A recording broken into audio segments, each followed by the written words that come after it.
When you put some efforts on something that your heart desire, the nature always provide you the more that you want.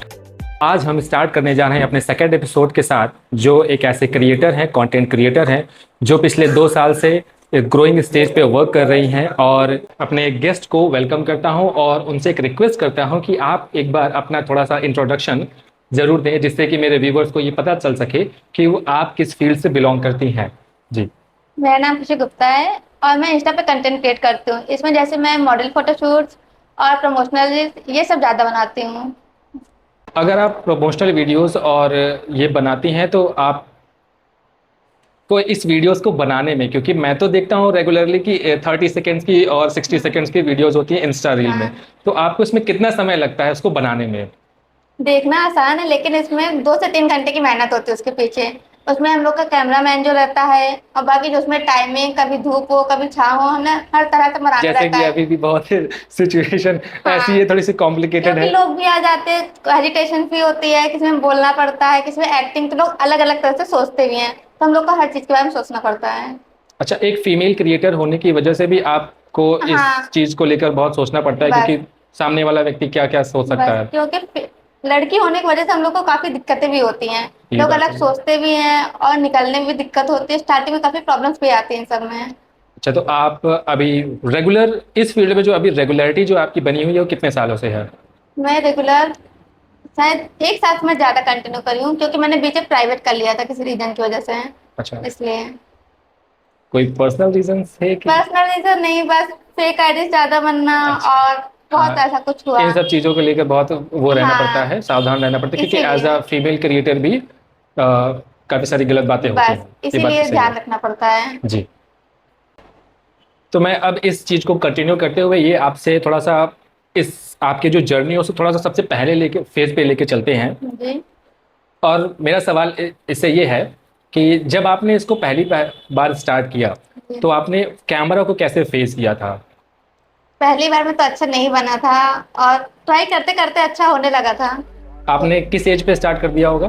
मैंने शायद 18, जब TikTok था तब से मैंने start किया था। टिकटॉक? हाँ, टिकटॉक 2018 पे था। क्या चीज? 2018?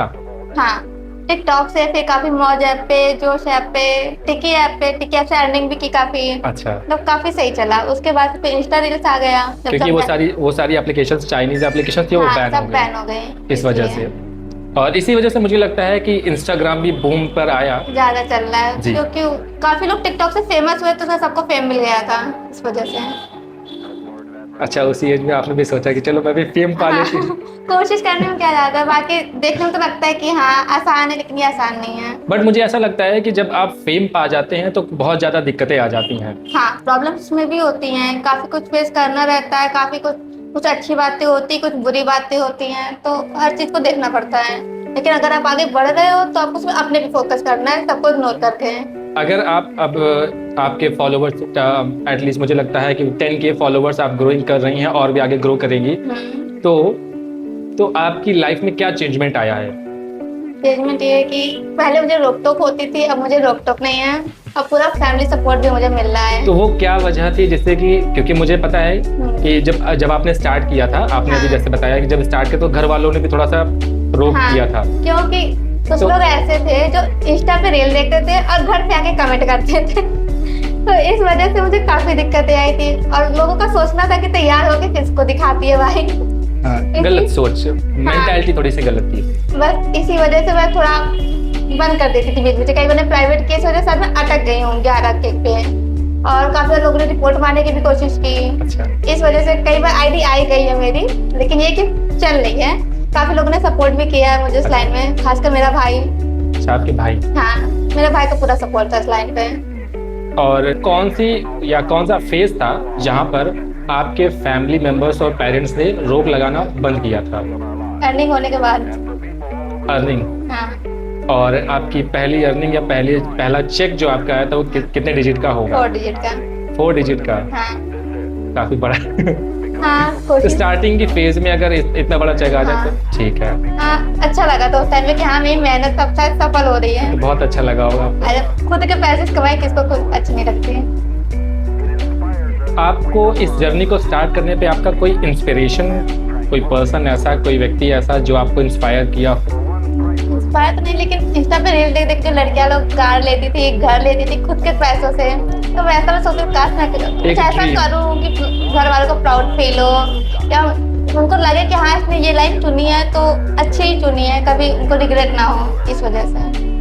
एक ड्रीम से आपने स्टार्ट किया। मेरा ड्रीम था कि हाँ मैं उस लाइन पे जाऊँ, एक्टिंग करियर पे या मॉडलिंग, सीरियल, तो इस टाइप पे। आपने अगर 2018 पे अगर स्टार्ट किया उस फील्ड को, तो आपको क्या लगता है आपके मतलब उस जर्नी पे आप कहाँ पहुंची हैं? उस जर्नी पर ज्यादा आप तो नहीं, लेकिन काफी हद तक मैं आगे आ चुकी हूँ, क्योंकि काफी ऑफर्स आए हैं, लेकिन कुछ सही थे कुछ नहीं थे, इसीलिए थोड़ा रुकना पड़ा। नहीं तो प्लान तो मुंबई तक जाने का बना था, वाह। बट कैंसिल भी हुआ है। मुंबई सपनों की दुनिया। हाँ, क्योंकि वेब सीरीज का भी ऑफर आ चुका वेब था। सीरीज का ऑफर? हाँ। क्या आप नाम रिवील कर सकते हैं उसका? अगर रील पड़ी तो उन लोग का कमेंट आ जाएगा। नहीं तो फिर रहने दीजिए, हाँ। सॉरी। मैं ऐसा नाम रिवील नहीं करूंगा, बट हाँ। मैम को मुंबई से ऑफर भी आ चुका था और वेब सीरीज का ऑफर आ चुका था कि अगर मैम हाँ बोल देती, अब आज की तारीख में मैम हमारे सामने ना होती, हमारे किसी फोन में किसी वेब सीरीज में पार्ट होती। तो चलिए, आपकी जर्नी बहुत अच्छी थी, मतलब स्टार्ट बहुत अच्छा हुआ, हाँ। बट अप्स एंड डाउन्स आते रहते हैं। हाँ, वो तो होता रहता है। हाँ, अप्स एंड डाउन्स के साथ ही हमारी बस लाइफ चलती कोशिश है। चलनी चाहिए कि हाँ, शायद कोशिश चलनी पहुंच चाहिए। जाए। तो जैसा कि आपने बताया कि आपके पास एक अपॉर्चुनिटीज आई थी, बहुत बड़ी अपॉर्चुनिटी आई थी कि आप मुंबई जा सकती थी, जी। बट कुछ अप्स एंड डाउन्स की वजह से आप नहीं जा पाई या नहीं हो पाया आपके साथ। तो आप मेरे व्यूवर्स को बता सकते हैं कि आप अगर मेरे व्यूवर्स के पास ऐसी अपॉर्चुनिटी आती है तो वो किस प्रकार रेडी रह सकते हैं उसको कैप्चर करने के लिए? सबसे पहले उस लाइन में आपका पोर्टफोलियो मांगा जाएगा, या फिर आर्टिस्ट कार्ड भी आपके पास होना जरूरी है अगर बड़ा रोल मिलता है तो। बाकी बैकग्राउंड रोल के लिए कुछ ज्यादा जरूरी नहीं है, आप छोटा कार्ड भी बनवा सकते हो। पोर्टफोलियो इन द सेंस, क्योंकि मैं तो एक पोर्टफोलियो मैं ही जानता हूँ जो पोर्टफोलियो ब्रांड के लिए मतलब जरूरी होते हैं, जिसके बिना ब्रांड आपको प्रमोशन नहीं देगा। बड़े बड़े ब्रांड के लिए जैसे राज रतन है या बाटा है, इन सबको आपको देना ही पड़ेगा पोर्टफोलियो, उसके बिना आपको नहीं देंगे। इसलिए क्या क्या कार्ड होने चाहिए? आर्टिस्ट कार्ड हो गया, और उसके बाद पोर्टफोलियो, यही दोनों ज्यादा जरूरी होते हैं। बाकी एक एक्सपीरियंस भी होता है जिसमें आपको ज्यादा दिक्कत नहीं होती है, या तो आप छोटे छोटे प्लेटफॉर्म पे जाकर भी प्रैक्टिस या एक्सपीरियंस ले सकते हो। क्या आप मुझे उस सीरीज के बारे में थोड़ा बता सकते हैं कि अगर इन केस आप अगर उसको हाँ कर देते या आपका हो जाता, तो क्या क्या कैरेक्टर आप प्ले कर रहे होते? मेरा कैरेक्टर तो सपोर्टिंग रोल का था उसमें, कि फाइट वाइट वाला था, और ऊपर से जो हीरोइन थी उसको मुझे सपोर्ट करना था, क्योंकि वो गलत रास्ते पे जा रही थी, और इसलिए मैंने ऑडिशन वीडियो भी भेजा था जो कि सिलेक्ट हुआ था, इसीलिए। ये तो बहुत अच्छी बात होती है, क्योंकि एक छोटे शहर से फतेहपुर एक अभी उभरा हुआ शहर है, और वहाँ के क्रिएटर्स जो हैं बड़ी बड़ी जगहों पे, जैसे मुंबई जैसी जगह पर आप जा रहे हैं और सिलेक्शन हो रहा है, और but in case ups and downs होने की वजह से आप नहीं जा पा रहे हैं। चलता है, थोड़े थोड़े लाइफ में अप्स एंड डाउन्स आते। हो सकता है कि कोई एक बड़ी अपॉर्चुनिटी आपका इंतजार कर रही हो, आपको हार नहीं मानना है। हाँ, इस फ्लो को बढ़ाते हुए आगे हम चलते हैं रैपिड फायर राउंड की तरफ, जहां पर मैम से हम कुछ इंटरेस्टिंग क्वेश्चंस पूछते हैं, और आपको बहुत जल्द ही सोचकर इसका आंसर आपको देना पड़ेगा। तो मेरा सबसे पहला क्वेश्चन कि ऐसा कौन सा ओवररेटेड प्रोडक्ट है जिसे हम अमूमन सब जगह बोलते हैं बट बहुत ही मिनिमल यूज होता है उसका? ब्लश। सॉरी, मुझे ब्लश के बारे में पता नहीं। लड़कियों का फेवरेट होता है वो। ओके, जो लड़कियों के चिक्स में मुझे लगता है हल्का सा रेडिश रेडिश। लड़कियों की कोई एक ऐसी ख्वाहिश जो वो चाहती हैं कि पूरी हो जाए, लेकिन उसके बावजूद वो नहीं हो पाती है? मीशो, मिंत्रा, अजियो, सारी विश लिस्ट हमारी हो जाए, सारे पार्सल। अब वो सेकंड क्वेश्चन, जहां पर एक ऐसा ट्रेंड जो सीक्रेटली आप उसको हेट करती हैं बट मजबूरन आपको यूज करना पड़ता है? आईलेंस। सबसे ज्यादा प्रॉब्लम होती है, सबसे ज्यादा आंसू आते हैं। Okay, and third question is underrated product क्या होगा जो बहुत वैल्यूएबल होता है बट उसके बावजूद हम उसको थोड़ा सा कम आंकते हैं? फाउंडेशन। सबके पास होता है।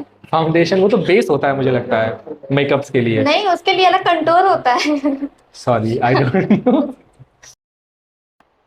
मेरा नेक्स्ट क्वेश्चन ये है कि लड़के 10 रुपए की चाय के लिए वो 100 रुपए का तेल, और हो सकता है वो आउट ऑफ द सिटी जाकर वो पिए।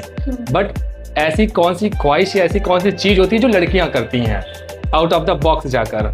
लड़कियां नई नई लोकेशन ढूंढती हैं, या तो रेस्टोरेंट जाएंगी, जितना वो खाएंगी नहीं उससे ज्यादा वो फोटोज और वीडियोस लेती हैं, मेरे से ज्यादा उनकी फोटोज वीडियोस ही बन जाती हैं। बहुत सारे क्राइटेरिया हैं उनके।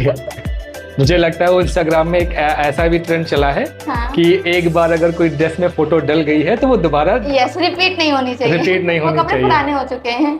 और यहाँ गाइस क्या करते हैं कि पिछले 10 साल से उसी कपड़े को पहन के डेली अपलोड कर रहे होते हैं। There is a big difference. Right. एक लास्ट क्वेश्चन, हो सकता है थोड़ा सा पंची हो, बट कि अगर आपका कोई मेल फ्रेंड होता है या लड़कियों का कोई एक मेल फ्रेंड होता है, तो ऑन बिहाफ ऑफ गर्ल्स आप क्या बताना चाहेंगे कैसे मेल फ्रेंड्स उनको ट्रीट करें? वैसे हमारी जितनी प्रॉब्लम्स हो उतना वो साथ दे, या तो अगर हम लोग उससे गुस्सा भी है ना तो हम लोग को पीछे पीछे मनाए, या बार बार कॉल करके पूछे तुम ठीक हो ना, बात क्यों नहीं कर रही हो, गुस्सा क्यों हो, या वैसा मतलब छोटे छोटे केयर्स भी दिखाए जो हमें नहीं चाहिए भी नहीं, लेकिन वो अपने तरफ से करे, एफर्ट Efforts. डाले, वो जरूरी है। वैसे लड़के एफर्ट्स वहां डालते हैं जहां पर थोड़ी सी इंटरेस्टिंग थिंग्स होती हैं, जहाँ कोई ऐसी महिला मित्र होती है जो उनको वो पसंद करते हो। हाँ, बट बॉयज को ऐसा हर जगह करना चाहिए। बट नहीं करते हैं। बॉयज ऐसे ही होते हैं। तो मेरा थोड़ा सा एक अंतर्मन से क्वेश्चन है हाँ, कि मैं लड़की में ऐसे क्या ट्रेट्स देखूं जिससे मुझे पता चल सके कि वो इन फ्यूचर वो टॉक्सिक बन सकती है। आपको ज्यादा लड़कियों से बात करना, वो ज्यादा शक करेगी, आप जहाँ जहाँ जाओगे वहाँ वहाँ कॉल करेगी, आप कहाँ हो, किसके साथ हो, तो आपको लगेगा ये टॉक्सिक ज्यादा हो रही है मेरे से, इस वजह से थोड़े इश्यूज आते हैं। और आपके नज़र से बॉयज़ में ऐसे क्या ग्रीन फ्लैग्स और रेड फ्लैग्स होते हैं जो कि लड़कियों को पसंद है या वो हेट करती हैं? रेड फ्लैग में तो ऐसे बंदे आते हैं जो अपने मतलब से याद करते हैं, जब उन्हें जरूरत हुई तब याद करेंगे, और फ्री टाइम पे ज्यादा तो लोग टाइम देते हैं। ऐसे लड़के रोए गाए उन्हें घंटा फर्क नहीं पड़ता। घंटों फर्क नहीं पड़ता। ठीक ठीक, ओके ओके। हाँ। और green green flag, flags. Green flag में तो भाई अच्छे आते, लेकिन शायद आज के टाइम पे मिलना मुश्किल है, लेकिन कुछ ऐसे हैं जो हर टाइम साथ भी देंगे आपका, हर जरूरत पे ध्यान भी रखेंगे। ऐसा ज्यादा कुछ पता ही नहीं ग्रीन बहुत फ्लैग का। केयरिंग होते हैं। मिले नहीं आज तक, कभी पता नहीं है। मैं इस पूरे एपिसोड को यहाँ पर अब ख़त्म करता हूँ। मैम को थैंक यू कहना चाहता हूँ तहे दिल से, क्योंकि इन्होंने अपना कीमती समय मुझको दिया और मेरे व्यूवर्स को दिया। आपको भी मैं थैंक यू करना चाहता हूँ कि आपने मेरा ये एपिसोड यहाँ तक देखा। बहुत बहुत धन्यवाद। बहुत बहुत थैंक यू मैम। वेलकम। तो मैम आपको कैसा लगा ये एपिसोड शूट कर? मजा आया, काफी इंटरेस्टिंग क्वेश्चन थे, तो अच्छा लगा। ओके।